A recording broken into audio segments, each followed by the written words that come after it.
quem recebeu a revelação do braço do Senhor? Porque foi subindo como renovo perante ele, como raiz de uma terra seca. Não tinha aparência nem formosura. Olhando nós para ele, nenhuma beleza via para que nos agradasse. Era desprezado e o mais rejeitado entre os homens de dores, o que sabe o que é padecer, e como um de quem os homens escondiam o rosto, era desprezado e dele não fizemos caso algum. Baixa a cabeça, oremos. Mais uma vez, Senhor, estaremos fazendo uso da Tua palavra e nós precisamos da Tua misericórdia. Entendemos, ó Deus, que a palavra é Tua e que sem a Tua inspiração, sem a Tua graça, nós não temos condições. Mas nós entendemos, ó Deus, que o Senhor tiver misericórdia de nós nesta noite. Nós estaremos falando aquilo que está no meu coração para a edificação da Tua igreja. Amém. Tome assento, igreja. Amados, o texto de Isaías é um texto conhecido. E eu considero o texto de 53 de Isaías um dos mais impactantes das Escrituras Sagradas. Eu considero assim, tá? Nele encontramos de verdade alento para a alma. Sim, nós encontramos alento para a alma.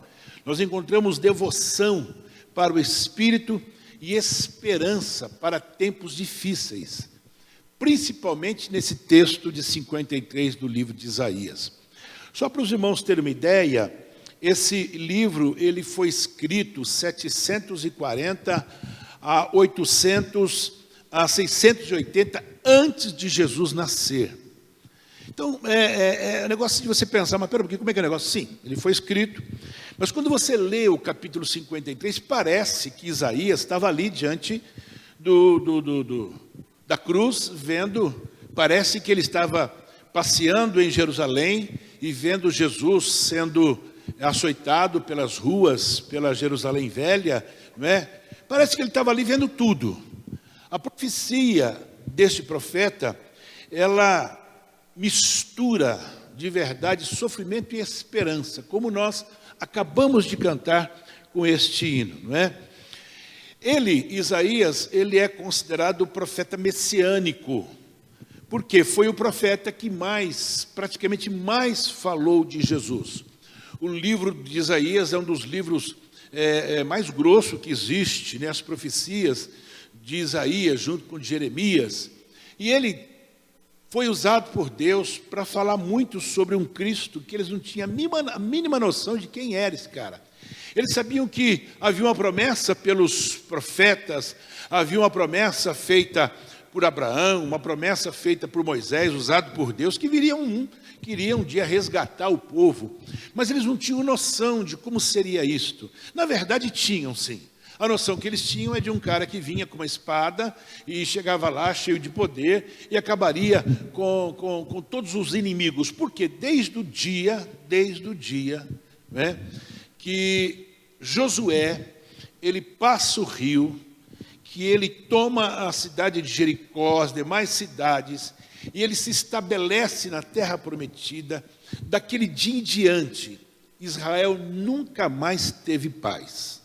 Alguém diz, não, ele teve paz na época de Davi, na época de Salomão. Olha, a paz encontrada por Davi, principalmente a paz encontrada por Salomão no seu reino, foi uma paz comprada. Comprada? Sim, foi uma paz comprada, né? Se você assistiu o filme vou lembrar o nome do filme já, você vai entender bem isto, não é? O que Salomão fazia para ter paz? Ele chegava em um país que era inimigo dele e falava, eu caso com a sua filha. Ah, você casa com a minha filha? Legal. Então casou. Eu caso com a sua filha. Eu caso com a sua filha. E ele casou diversas vezes, porque o sogro não ia invadir ele. Então a paz de Israel, nesse tempo de Salomão, principalmente, foi às custas de casamentos que o levaram à perdição. A verdade é essa. Mas voltamos aqui. Isaías, ele ensinou que o Salvador seria desprezado. Ele ensinou que este Salvador seria rejeitado. Ele ensinou que esse Salvador seria maltratado, que esse Salvador seria afligido, não é? Que este Salvador suportaria dores terríveis. E ele ensinou que ele seria ferido pelas nossas transgressões. Agora, presta atenção nisso, igreja. Ele está falando algo há 700 anos antes de Jesus nascer. Como é que se compreende isto? Como é que se compreende, ou seja, como é que aquele povo compreendia isto? Mas como é que vem o Salvador e vai passar por isso tudo? Vai passar por isso tudo. Mas glória a Deus, que nós hoje, no século 21, hoje, nós temos entendimento claro de que Deus, Ele é Deus. Que Deus não deixa ninguém enganado. De que Deus, Ele de verdade, nunca vai fazer uma coisa sem antes dar um toque, sem te avisar, sem te falar, sem te alertar, não é? Nós pregamos ontem, lá no Congresso das Mulheres, falando o texto, inclusive de Isaías 32:9, dizendo, levantai mulheres, Deus dando um alerta para as mulheres, do momento que viria acontecer lá em Judá, e que depois aconteceu com a vinda de Senaqueribe, que acabou com a cidade. Deus nunca, não é, permitiu que algo acontecesse sem que ele avisasse antes, ou que ele permitisse para que o nome dele no final fosse glorificado. Jesus veio cumprir o plano do Pai. Ele veio cumprir o plano do Pai, tá? E ele veio de forma espontânea. Ele não veio porque o Pai disse, ou você vai ou não vai? Não, eu vou. Qual que é o plano? O plano é este, tá? Ele veio por amor, nada mais do que isto. Ele veio para buscar e salvar o que se havia perdido. Ele veio, de verdade, para desfazer as obras do diabo. Jesus veio para vencer o pecado. Jesus veio para triunfar sobre os principados e potestades, que é o diabo e os seus anjos. Ele veio para levar o quê? O cativo ao cativeiro, não é? Ele veio para estabelecer de verdade o reino de Deus. E mais do que isto, ele veio para conquistar o meu, o seu coração e nos remir para a vida eterna. Foi para isso que ele veio. Jesus veio com esta missão, não é? E mais do que isso, ele não veio simplesmente para ser servido, ele veio para servir. Parece que existe uma contradição, mas ele era Deus. Como é que é? Quando a gente encontra com alguém superior a nós, nós prestamos continência, nós nos abaixamos. Como é que o texto diz que ele veio o quê? Para ser servido e não para...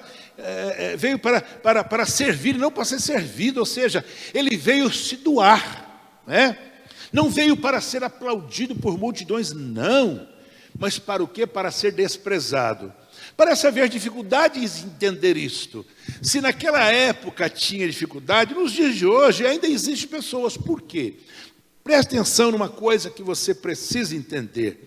Nós precisamos entender a santidade de Deus.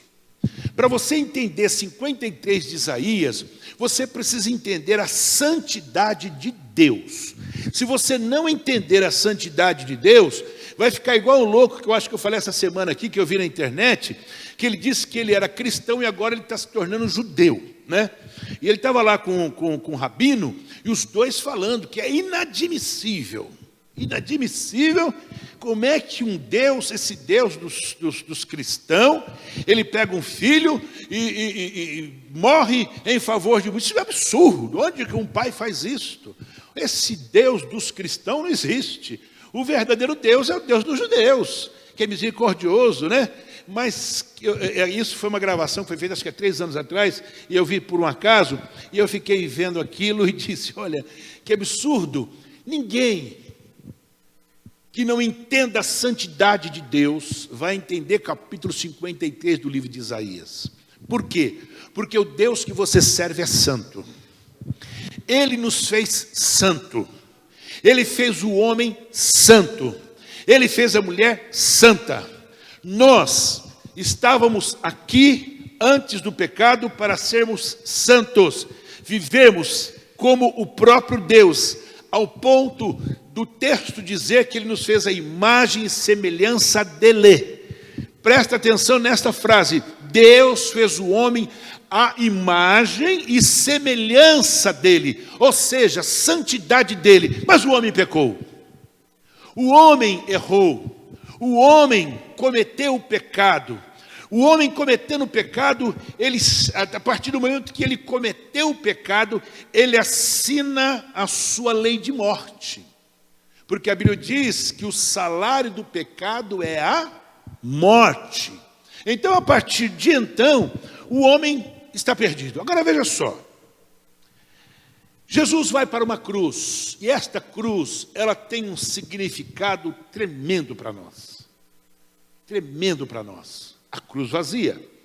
A cruz de Cristo, ela é a mais eloquente expressão de amor de Deus por mim e por você. Parece ser contraditório isto, não parece? Meu Deus, que é isso, pastor? Como é que é? A cruz, ela é a mais eloquente expressão de amor de Deus por mim e por você? Sim. Não existe contradição nenhuma aqui não. Sabe por quê? Porque aquela cruz era minha. Como? Aquela cruz era sua. Aquela cruz não era de Jesus. Aquela cruz era nossa. Mas pelo grande amor com que Deus nos amou, Ele transferiu a minha cruz para Jesus, seu Filho, que era santo, para que Ele morresse nela, e por Ele morrer nela, os meus pecados fossem perdoados, a partir do momento que eu aceitasse o que Ele estava fazendo na cruz, que eu recebesse a morte de cruz dEle, entendendo que aquilo acontecia porque Deus me amou. O amor de Deus é a grande expressão de verdade, de salvação do ser humano, mas ela foi expressa por onde? Pela cruz de Cristo. A cruz de Cristo, amados irmãos, não foi um acidente. Não, imagina, não. Mas o quê? Um apontamento de Deus desde a eternidade. Não penso, senhores, que Deus já não sabia o que iria ocorrer no Jardim do Éden. Não lhe sabia. O livro de Hebreus diz com clareza que, antes da fundação do mundo, Ele já tinha preparado um plano para nós. Existia no coração de Deus o desejo de fazer o homem, mas Ele sabia que o homem seria corrompido pelo pecado. Então a cruz, ela de verdade não é um acidente. Olha, não tenha dó não. Eu sei que quando a gente assiste o filme, né, da Paixão de Cristo, a gente fala, mas que absurdo. Mas a gente tem que olhar aquilo e dar glória a Deus. Pastor, o que é isso? Deus, não pode dar glória a Deus, porque aquele sofrimento era teu. Aquele sofrimento era meu. Talvez você, mas será que ia ter uma cruz para cada ser humano? Lógico que não. É muito natural que não. Mas se não houvesse aquela cena da cruz, nós morreríamos, iríamos para o inferno, sem salvação. Por quê? Porque nós não tínhamos a oportunidade de olhar para a cruz, aceitar o sacrifício e ser salvo. Então nós passaríamos nessa vida, viveríamos, teríamos filho, esposa, não é? Uma vida, mas ao morrer, inferno. Mas quando a cruz ela foi levantada, ali nasceu a nossa esperança. Quem pode glorificar a Deus por isso? A cruz, ela foi de verdade um gesto mais profundo de sacrifício. Porque veja só, irmãos, nós precisamos entender isto. Você precisa ter esse entendimento do que está acontecendo no capítulo 53. Quando eu digo que a cruz de Cristo foi o seu gesto, o gesto dele mais profundo de sacrifício, é porque a Bíblia diz com muita clareza que ele era o próprio Deus. O próprio Deus. Ele tinha lá no céu os anjos que o serviam. Ele estava junto com o Pai. Ele foi o Filho amado de Deus. E agora, ele deixa a sua glória, ele se despoja da sua glória. Ele se torna um ser humano como qualquer um outro. Foi o seu grande sacrifício, se despojar, não é mesmo? Daquilo que ele tinha no céu, descendo aqui, em forma de homem, nascendo de uma mulher, como qualquer ser humano, ainda que foi concebido pelo Espírito, não foi concebido numa relação de homem e mulher, não, mas foi concebido pelo Espírito Santo de Deus, e ele nasce de uma mulher. Ele viveu como qualquer ser humano nesta terra. Qual foi o grande sacrifício? Foi este: se despojar, deixar a sua coroa, deixar o seu manto, deixar tudo aquilo que Deus havia dado a ele por ser filho e ser herdeiro de Deus, para estar aqui. Então a cruz de Cristo é o gesto mais profundo. Louvado seja o nome do Senhor. Ele se esvazia com a única preocupação: dar a nós salvação. Louvado seja o nome do Senhor por isto. Agora veja só que coisa interessante. Jesus, quando ele vem para cá, ele sabia que as coisas não seriam fáceis. Ele vem tendo entendimento de que ele tinha uma missão dada pelo Pai. E essa missão era uma missão que, se desse lá para os caras que produzem Missão Impossível, eles iam falar assim: essa não dá para fazer filme, não é?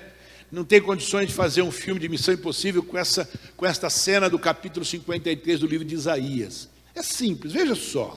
O texto no versículo 2 diz que raiz de uma terra seca, foi subindo como raiz de uma terra seca. Quando Jesus entra no cenário, e eu posso dizer que ele entrou no cenário com aproximadamente 30 anos de idade, ele se criou como filho de um carpinteiro, aprendendo a profissão do pai, como era natural de todos os filhos de judeu. Ele apresenta-se a João Batista, ele se batiza, e ele começa o seu ministério.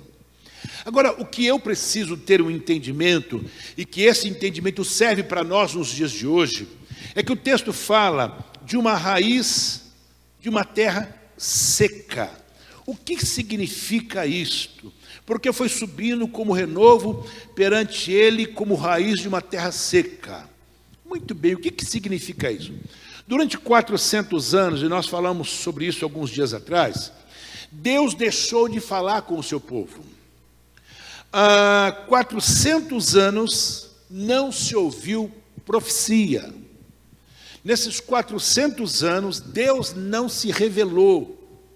Nesses 400 anos, eles ofereceram sacrifício no templo, mas a glória de Deus não se manifestou. Não teve a manifestação de Deus, como você lê lá em Crônicas, quando Salomão inaugurou o templo, não tem mais. A própria arca do concerto já não estava mais no Santo do Santo, ela tinha sumido. Então os judeus, eles faziam aquilo como um ritual, mas Deus, nem tchum. Não estava nem aí. Agora, o que acontece? Olha só que coisa acontece. O povo estava completamente distante de Deus. O povo fazia, como diz o ditado, o que dava na telha. Não existia temor de Deus. Existia um grupo de homens, fariseus, saduceus, que eles eram de verdade mais carrascos do que outra coisa. Mas não existia temor de Deus, não. Então, quando se fala uma terra seca, é que nos dias de Jesus a iniquidade, a liderança judaica de verdade eram seguidores dos piores que existia. Ao ponto de Jesus fazer o milagre, não é? Quando ele cura aquele homem no tanque de Betesda, e os caras não gostavam, porque Jesus falou: pega a tua cama e vai embora. Não levanta a cama, não vai levar a cama não, porque hoje é sábado. Não leva a cama não. Tá maluco, camarada? É minha cama, não. Mas você não pode. Quer dizer, eles nem glorificaram a Deus por aquilo que Jesus fez de curar um cara que há 38 anos estava lá. Então o que acontece? O povo estava numa terra seca. E hoje? E hoje? A incredulidade hoje, talvez ela seja maior do que nos tempos de Jesus. A terra, ela está muito seca. A terra está precisando de chuva seródia. A terra está precisando de algo que possa molhá-la e ela dar fruto. E só você, somente eu, que conhecemos a palavra de Deus, temos esta água viva a oferecer para as pessoas. Somente eu e você, que conhecemos a palavra, que conhecemos o Evangelho, que conhecemos o que Isaías quer dizer no capítulo 53, nós temos condições de regar esta terra e dizer que Jesus, mais do que a luz do mundo, Ele é a água da vida. Louvado seja o nome do Senhor para sempre. O texto fala, homens de dores, e que sabe o que é se padecer. O que é padecer? Por quê? Jesus, nos seus 3 anos de ministério, ele era rodeado por multidões, como todos nós sabemos. As multidões o seguiam. Mas, na verdade, por trás disto, ele era perseguido. Ele era menosprezado. Chegou a ser apedrejado. Mas por quê? Simples. Porque aonde ele ia, uma multidão o seguia. E os romanos, e também os fariseus, na sua maioria, achavam que eles estavam saindo de cena porque esse cara estava se aparecendo demais. Esta era mais ou menos o pensamento dos judeus, saduceus e fariseus. Para os romanos, era outra coisa. Os romanos tinham medo de levante. Por quê? A história, nesses 400 anos, vai falar de um tal de Macabeus. Eram os caras que se levantaram, mas deram um trabalho para os romanos terrível. Então, todo o ajuntamento, eles achavam que era levante contra César. Então, de um lado, tinha inveja dos fariseus e saduceus, né? E do outro lado, tinha os romanos com medo de levante. Então eles perseguiam Jesus, não aceitavam. Então Jesus, quando diz um homem de dores, Jesus sabia o que era, porque, irmãos, não existe nada na face da terra do que dói mais do que o desprezo. Você pode tomar uma bolachada na cara, vai doer, você vai cirar, mas você ser desprezado por alguém, a dor é muito grande. E Jesus sabia muito bem o que era isto, não é? O texto diz que ele foi rejeitado pelo seu próprio povo. Ele veio para os seus, mas os seus não o receberam. Quem eram os seus? Os próprios judeus. Ele veio para os judeus, mas os judeus, não te conheço. Primeiro que você nasceu numa manjedoura, tá? O rei que nós estamos esperando, ele vai vir, ele vai nascer no palácio, ele vai ser o cara. Você não é. Muito bem. A rejeição e a perseguição e o sofrimento de Jesus, como eu disse, começa com rejeição. Ele foi rejeitado demais pelos religiosos da sua época. Eles diziam que Jesus era uma farsa. Eles falavam que Jesus estava blasfemando. Eles falavam que Jesus era comilão e beberrão. Pronto. Mas essa. Por quê? Porque Jesus comia, bebia, como qualquer ser humano, em qualquer lugar. E Jesus não tinha aquela de, bem, eu vou aqui comer, nessa casa eu não vou comer porque aqui é pecadorzão, né? Esse cara aqui é pecador, eu não vou comer na casa. Mas Jesus comia. Então, Jesus era apelidado de beberrão e comilão. Jesus, ele de verdade foi rejeitado pela mesma multidão que um dia ovacionou, que bateu palma para ele, que disse, esse de verdade é o cara. Não é? Essa mesma multidão vai o quê? Vira as costas para ele. Tem coisa pior do que isso? Não tem coisa pior, irmãos, do que você ser traído. Não tem coisa pior do que você entender que aquela pessoa que você ama, que você se deu, que você de verdade fez tudo, e ela simplesmente vira as costas para você, e a partir de então começa a dizer mal de você, falar mal de você. Foi o que aconteceu com Jesus. Ele foi rejeitado, né? Por aquele monte de discípulo que o seguia. Como? Não, ele foi não foi. E como foi? Quando Jesus é preso, né? Primeiro momento, Pedro é valentão, ele corta a orelha de mal, Jesus pega a orelha, olha bem, Jesus pega a orelha do cara e bota no lugar. E mesmo assim os caras acharam que aquilo era uma coisa normal. Como é que é? Irmão, eu não estava lá. Mas eu sei que essa região do rosto, qualquer ferimento, sai muito sangue. Qualquer ferimento nessa região do rosto. Agora, você imagina uma orelha que saiu. e jorrava sangue. E Jesus falou, para com isso, não sei nem se ele mandou lavar, mas o que ele pegou, ele botou. E ninguém, nem tchum, vamos embora. E Jesus é preso, e os seus discípulos foram para cima do soldado, não, larga ele, não, todo mundo aqui correu. Ele foi de verdade rejeitado por aqueles que estavam com ele todo dia, comendo com ele. Ele foi rejeitado pelas autoridades da época, Herodes. E ele, primeiro foi rejeitado quando era pequeno pelo Herodes o Grande. Quando Herodes soube que a estrela havia aparecido, e ele falaram para ele assim, ô seu Herodes, o negócio é o seguinte, falaram que quando aquela estrela aparecesse é porque vai nascer o cara que vai libertar o povo aqui, hein? Ah, é? Então nasceu. É simples, vamos acabar com isso. Manda matar todas as crianças que nasceram. E ele fez isso. As crianças foram mortas. Foi quando José e Maria têm a revelação de Deus dizendo, vá para o Egito.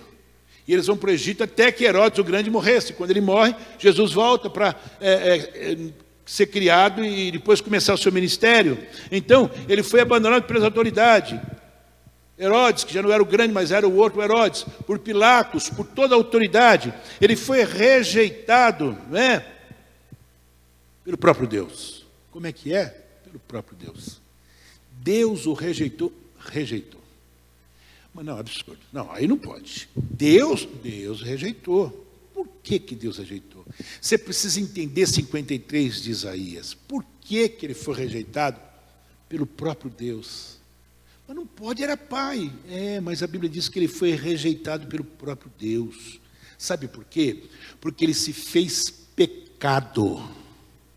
Quando Deus olhava para ele, Deus não via mais o seu filho, via o meu pecado, via o seu pecado, via o nosso pecado. Ele se faz pecado, ele se fez maldição, quando leva sobre si os nossos pecados. Tanto que ele diz, Deus meu, por que me desamparou? Por quê? Porque ele ali agora não era mais o Cristo, era o pecador. Os meus pecados estavam sobre ele. Você só entende isso se você for espiritual. Você só entende isso se você entender a santidade de Deus. Você só entende isto se você entender o que o irmão Abias disse aqui hoje. Nós éramos o quê? Trapo de imundícia. Nós não éramos nada. Nós de verdade estávamos condenados. E a minha condenação, a sua condenação estava sobre ele a partir daquele momento. Por isso que Deus vira o rosto, não suportando, porque Deus não suporta o pecado, mas a partir daquele momento iniciava o plano que um dia daria vida a mim, daria vida a você, daria vida a uma igreja que nasceria por aquele ato de sacrifício do nosso Jesus. Louvado seja o nome do Senhor. Aleluia, aleluia. A humilhação que Jesus passa talvez seja uma das piores. Hoje, nós temos visto uma preocupação muito grande, e o mundo todo, quando um jogador de futebol faz insinuações a pessoas de cores que não deveria, e a imprensa cai matando, não é? É assim? E com razão. Hoje existe uma preocupação muito grande com essa coisa de discriminar pessoas, seja ela de cor, seja ela de um país pobre, seja ela quem quer que seja. Existe uma preocupação, e eu entendo que é uma preocupação sadia. Agora veja só, este Jesus que ali estava, ele foi humilhado. E quando você começa a olhar, e você precisa olhar com os olhos de alguém santo. Jesus, ele está ali diante do sinédrio e vão cuspir o rosto dele. Ele é humilhado pelos soldados, né? Quando colocam na cabeça dele uma coroa de espinho. E aquela coroa de espinho, na verdade, era uma coroa porque os próprios judeus diziam que ele era o rei. Então, se é rei, você precisa de uma coroa. Rei sem coroa não é rei. E fazem, então, uma coroa de espinho e colocam na cabeça de Jesus. Agora, preste atenção aqui numa coisa. Eu não sou nenhum grande conhecedor de plantas como Levi. Levi está aqui?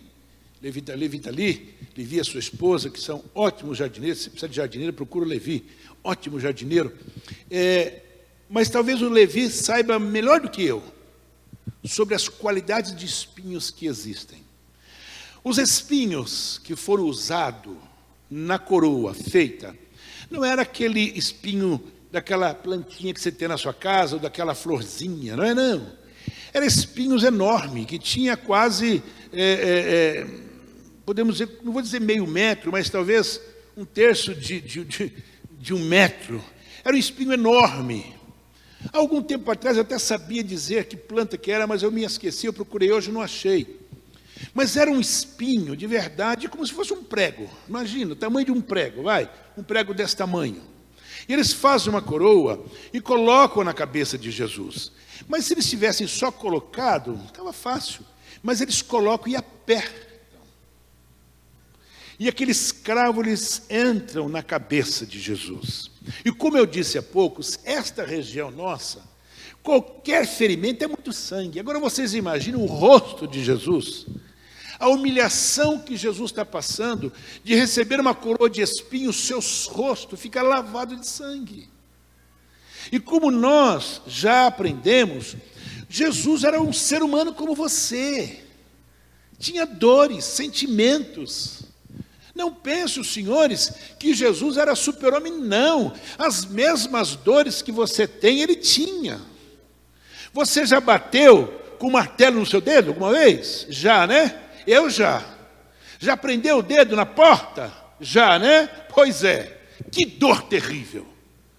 Agora, não foi prender o dedo numa porta, não foi uma martelada, foi de verdade um espinho enfiado na sua cabeça, tirando dele todo o sentimento de paz, porque aquilo entrou e cortou a sua cabeça e o sangue espargiu.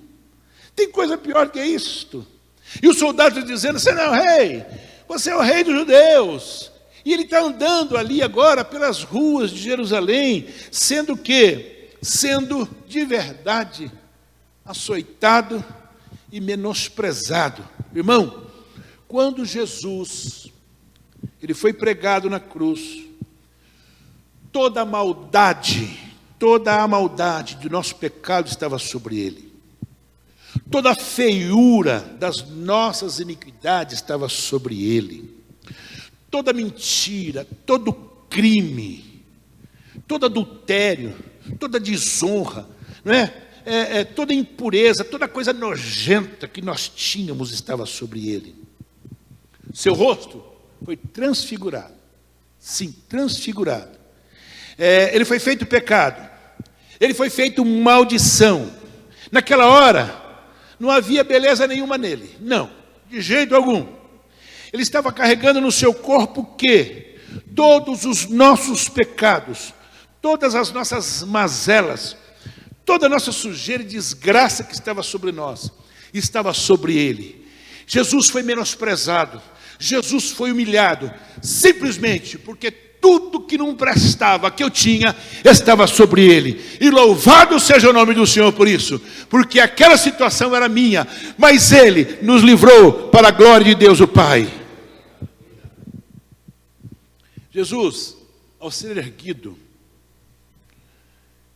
no leito vertical da morte, ele sofre durante praticamente 6 horas de vergonha e de horror. 6 horas sofrendo. 6 horas. O versículo 5 do texto diz que Jesus foi ferido.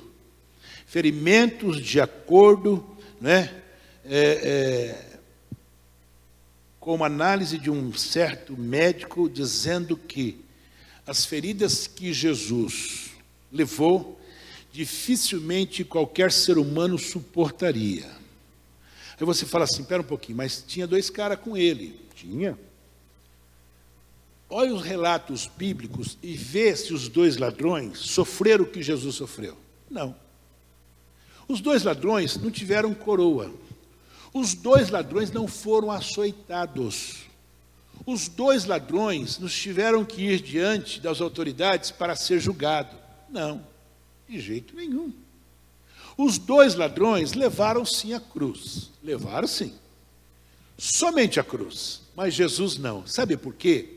Aquele Jesus açoitado, carregando uma cruz e também levando uma coroa de espinho, estava também sofrendo por aqueles dois caras que estavam do lado dele. Olha que coisa interessante.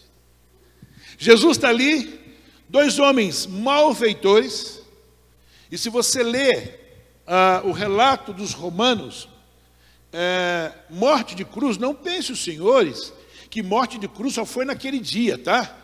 Toda semana tinha morte de cruz, toda semana, por que toda semana?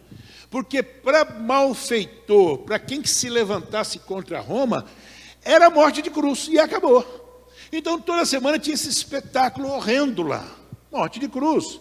E às vezes o cara ficava 2, 3 dias lá sofrendo na cruz. E eles faziam aquilo que é para quem pensasse em se levantar, falava, Deus me livre, eu vou querer morrer numa cruz de jeito algum. Então os dois homens estavam lá, mas não sofriam. Jesus teve a sua cabeça furada.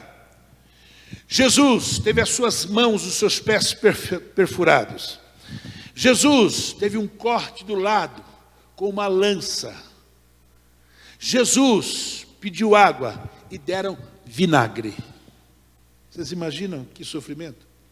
Irmãos, eu não sei se você já teve sede de ficar em desespero. Não sei, tá? Não tem coisa melhor do mundo do que quando você está com sede, né? Aquele calorzão, porque você de repente foi andar, foi correr, foi andar de bicicleta e você já está com você suou, o líquido do seu corpo se foi e você não vê a hora de chegar na sua casa e pegar uma água fresca e beber. Não existe satisfação maior do que esta. Não existe. É interessante que eu estava almoçando hoje com o Mateus, aí ele colocou em cima da mesa uma garrafa de suco de uva. E é do suco que eu mais gosto, eu gosto mais daquele clarinho. E quando ele coloca, né, eu fui que nem um doido, quando eu boto é água. Eu falei, filho, é água? Ele falou, pai, este aqui é o melhor suco que existe. Pai, esse... Ele começou a falar da água, eu falei, Mateus, vai procurar a sua turma. Mas é verdade, a água é algo fantástico. Tanto que o ser humano não vive sem ela. E quando Jesus pede água, dão a ele o quê? Vinagre. Você já tomou vinagre, irmão? Você já colocou vinagre na boca?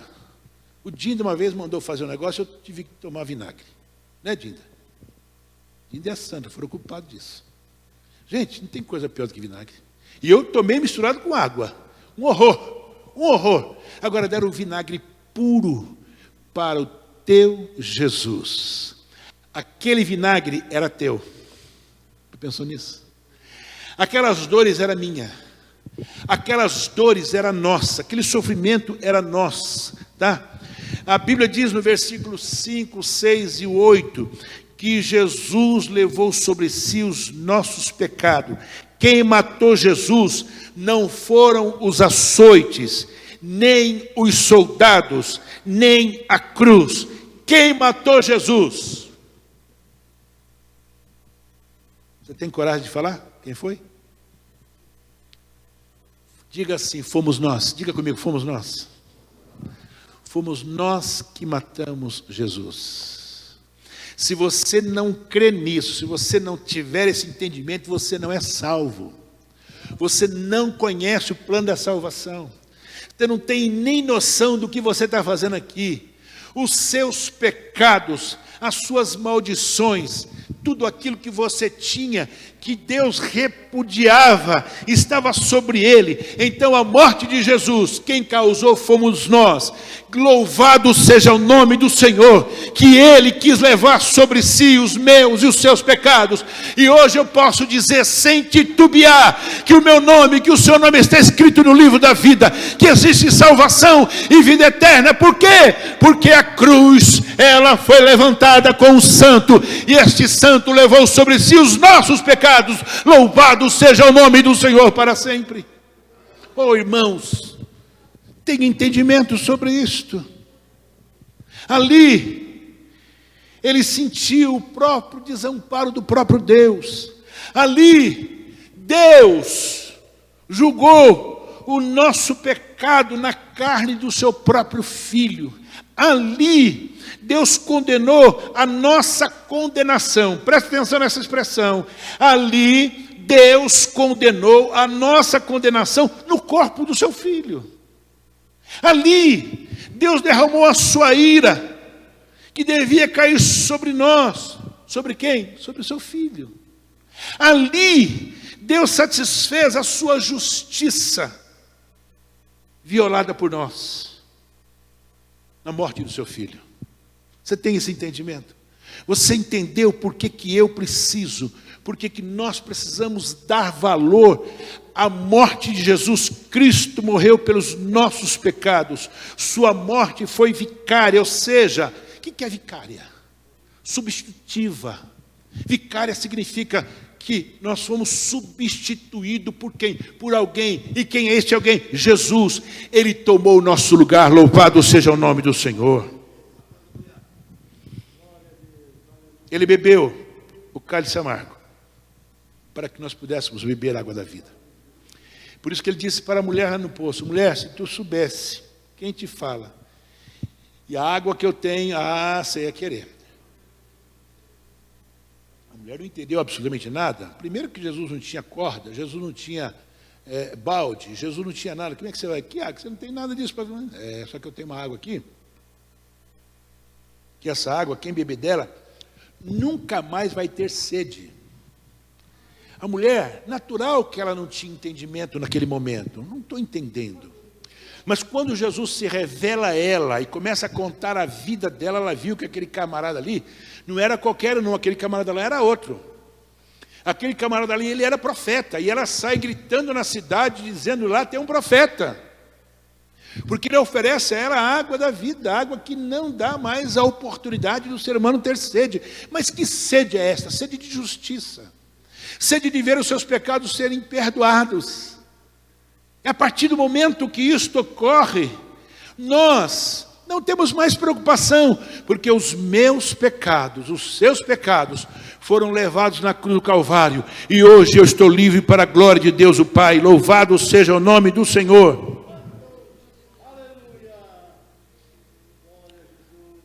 Deixa eu dizer uma coisa aos senhores.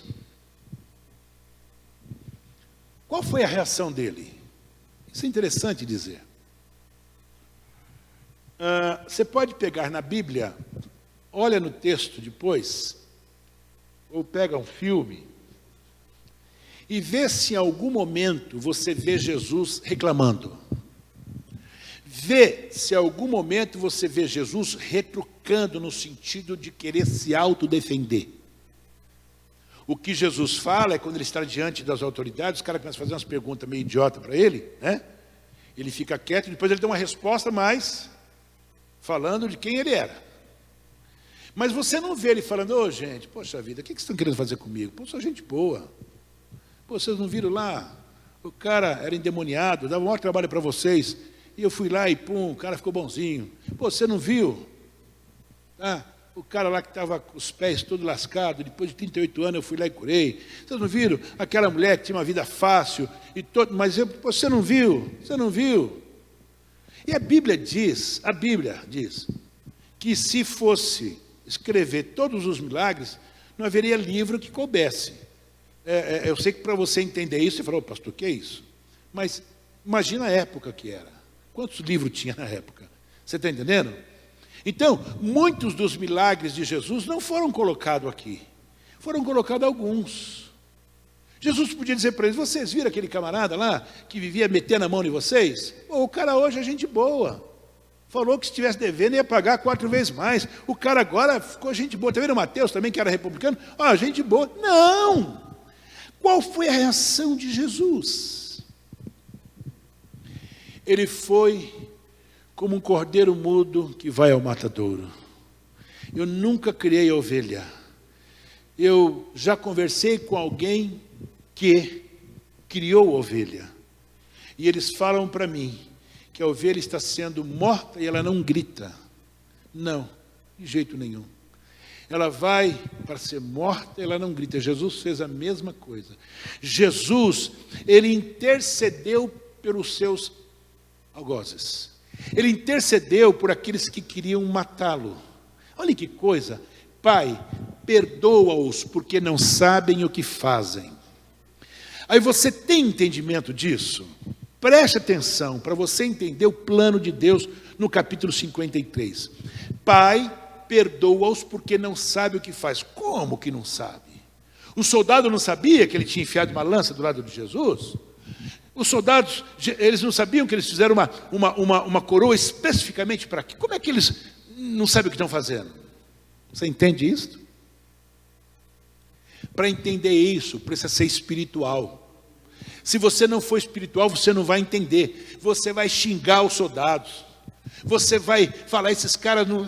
Não! Aquilo tudo era um plano arquitetado por Deus para me salvar e te salvar. Louvado é o nome do Senhor. Eles não estavam entendendo, eles estavam fazendo aquilo. Não pensem, senhores, como eu disse, ele foi morto por minha culpa e por sua culpa. Eles estavam simplesmente dentro de um ritual de Deus. Era Deus que estava permitindo aqueles homens fazer aquilo tudo para salvar um povo, para salvar eles próprios. Vocês lembram da última cena da crucificação? O que um soldado fala? Verdadeiramente, esse era filho de Deus. Não é isso que o cara fala? Por que ele fala isso? Porque ele vê um homem morrendo na cruz, como ele estava acostumado a ver, o cara gritar, chamar a mãe, o pai, as autoridades me tiram daqui, e ele fala, pai, perdoa-os porque não sabem o que fazem, aleluia. Esse homem é diferente, esse homem não é normal. Sabe por que ele não era normal? Porque ele era filho de Deus e ele veio com uma missão. E lá no capítulo 17 de João, ele fala, pai, tudo que o Senhor mandou fazer eu fiz, agora vamos dar continuidade. Está aqui a igreja que vai nascer, está aqui a igreja que um dia o Senhor vai comprar com o meu sangue. E nós estamos aqui hoje glorificando a Deus, exaltando o nome do Senhor, dizendo que o dia de amanhã será melhor do que hoje. Por quê? Porque eu vou pagar minhas contas? Não. Por quê? Vou ficar livre de uma vida? Não. Porque eu sei que a proximidade da volta de Jesus é muito mais do que hoje. Amanhã está mais perto, depois amanhã está mais perto, e a minha esperança e a esperança da igreja está na volta desse Jesus maravilhoso. O versículo 11, ele esclarece com clareza o coração de Deus e do próprio Jesus. Ele, quem? Jesus. Versículo 11, verá o fruto do seu penoso trabalho e ficará satisfeito. Ah, pelo amor de Deus, como é que é? Ele vai ver o fruto, vai ficar satisfeito? Sabe por que ele ficou satisfeito? Porque você está aqui hoje. Ele está satisfeito porque tem um povo que vai para o céu. Ele tem um povo que ele salvou, por isso que ele está satisfeito, irmãos. Você pega na história do Brasil, Tiradentes. Tiradentes foi esquartejado. Você sabe o que é ser esquartejado? Eles amarram uma corda no braço direito e no braço esquerdo. Um cavalo do braço direito e um cavalo no braço esquerdo. Amarram uma corda no pé, na perna direita, na perna esquerda, um cavalo em cada um. Depois manda os cavalos andar, correr, cada um para um lado. Isso significa esquartejar. Foi assim que fizeram com o Tiradentes. Puxa vida, que horror, horror. E daí? Aí morreu, acabou. O levante de 1700 e alguma coisa não teve mais. A República só vai acontecer em 1822. Olha quanto tempo, de 1700 e pouco para 1822. Por quê? Porque Tiradentes morreu por uma causa brasileira. Não morreu por ninguém. E ele não morreu porque ele quisesse. E se você pegar os relatos da história, ele tenta se defender. Teve até advogados que arrumaram para tentar defender ele. Ele não queria de forma nenhuma. Mas esse Cristo que morreu, ele se sentiu satisfeito, não é? E o escritor de Hebreus, lá no capítulo 12, ele diz assim, o qual em troca da alegria que lhe estava proposta, suportou a cruz, não fazendo dela caso algum. Ou seja, está tudo bem. Cumpri, cumpri. Salvei, salvei. A recompensa de Jesus, eu quero que você agora vira por irmão que está do seu lado, sua esposa, seu filho, quem quer que seja, diga: a recompensa de Jesus é você. É você. É você. São vocês. Essa é a recompensa de Jesus. A recompensa dele sou eu. É você. Tá? A recompensa dele é a sua volta, a minha conversão. Então, rejeitar o sacrifício de Jesus é crucificá-lo de novo. É cuspir no seu rosto novamente. É zombar dele. Cristo suportou tudo para conquistar a mim e a você pelo amor do Pai. Com a tua cabeça eu quero orar com você agora. Deus